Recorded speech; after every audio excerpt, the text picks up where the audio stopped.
যেখানে শিক্ষার পরিবেশ হওয়ার কথা মনোরম ও পরিপাটি, সেখানে দেখা যায় ভিন্ন এক চিত্র। শ্রেণীকক্ষের সামনে কাদাযুক্ত মাঠ, জলাবদ্ধতা, দুর্গন্ধযুক্ত পানি। যেখানে ময়লা ও দুর্গন্ধযুক্ত পানিতে প্রতিনিয়ত উৎপন্ন হচ্ছে মশা। অনেকে এটিকে মশা তৈরির কারখানা বলছেন।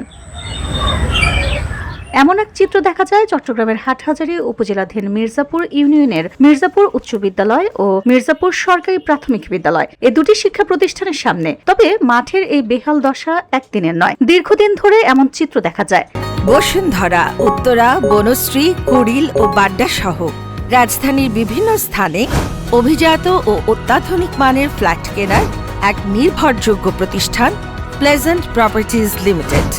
এ বিষয়ে জানতে চাইলে প্রাথমিক বিদ্যালয়ের প্রধান শিক্ষক জহিরুল ইসলাম সত্যতা স্বীকার করে অভিযোগ করেন, বাজারের পার্শ্ববর্তী যে নালাটি রয়েছে সেটির ওপর দোকান বসিয়ে এবং ময়লা ফেলে বন্ধ করে রাখা হয়েছে, যার ফলে এমনটা দুর্ভোগ পোহাতে হচ্ছে। আমাদের এই যে স্কুল বিদ্যালয়ের সামনে যে জলাবদ্ধতা, এটা প্রথমে এই জলাবদ্ধতা নিরসনের জন্য একটা নালা করা হয়েছিল, কিন্তু পার্শ্ববর্তী একটা বহুতল মার্কেট করার কারণে ওই নালাটা ড্রেনটা কি হয়ে গেছে, বন্ধ হয়ে গেছে।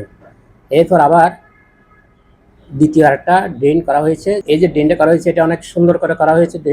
একটা ড্রেনটা কিন্তু বাজারের এই দোকানের ময়লা আবর্জনা ফেলে ড্রেনটা পুরো জ্যাম করে ফেলা হয়েছে, যার কারণে ওখানে পানি অধিকার যেতে পারে না, এদিকে এসে পানিগুলা জমাট হয়ে গেছে। এই দুই প্রতিষ্ঠানে ২৫০০-এর অধিক শিক্ষার্থী অধ্যয়নরত রয়েছে, অথচ এমন চিত্রে প্রত্যাহিক সমাবেশ, মাঠ ব্যবহার ও খেলাধুলা থেকে বঞ্চিত হচ্ছে শিক্ষার্থীরা, যার ফলে মানসিক বিকাশ থেকে বঞ্চিত তারা। মাধ্যমিক বিদ্যালয়ের প্রধান শিক্ষক আতিকুর রহমানও একই অভিযোগ করে মাঠ সংস্কারের জন্য দ্রুত ব্যবস্থা নেবেন বলে জানান। প্রতি বছরই বর্ষার শুরুতে আমাদের একবার দুইবার করে এটা আমাদেরকে পরিচ্ছন্ন করতে হয়। আমরা নিজেরা না করলে ওরা এটা আছে বাজার কমিটির আন্ডারে, কাজেই বাজার কমিটির এটা যথেষ্ট সজাগ থাকতে হবে যাতে করে এটা ভরাট করে দেওয়া না হয়।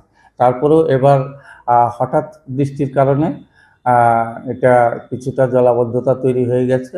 তো এটার বিষয়ে আজকেই আমরা বাজার কমিটির সভাপতির সাথে যোগাযোগ করা হয়েছে, যাতে দুই পক্ষ, বিদ্যালয় পক্ষ এবং বাজার কমিটির পক্ষ, আমরা যৌথভাবে বসে এটা ড্রেনেজ ব্যবস্থাটা পরিচ্ছন্ন করে। মাঠের এই বেহাল দশায় ক্ষোভ প্রকাশ করে অভিভাবকরা বলেন, এটি একদিনের নয়, এখানে কোনো কিছুরই ঠিক নেই, কর্তৃপক্ষ উদাসীন। এমন পরিবেশে আমাদের বাচ্চারা অসুস্থ হওয়ার সম্ভাবনা রয়েছে। এখানে শিক্ষারও নেই কোনো পরিবেশ। স্কুলের মাঠ কি এরকম থাকে না। এখানে যে আবর্জনা, এগুলো ছেলেদের বাচ্চাদের, ছোট বাচ্চাদের অসুস্থ হতে পারে। তারপর এখানে স্কুলে যে ওয়াল দিছে, এরকম ওয়াল দেওয়ার নিয়ম নাই। যখন কোনো বিপদ হবে তখন বাচ্চারা ওইখান থেকে যেতে পারবে না। ওইখানে নাকি কোন মেম্বার আছে, মেম্বার নাকি এগুলো দিছে, এগুলো দেওয়ার নিয়ম নেই। এটা হচ্ছে সুন্দর। মাঠের বিষয়ে কি বলবেন?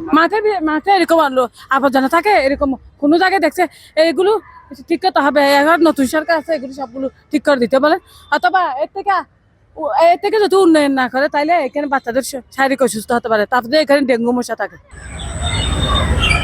VOD Bangla news desk.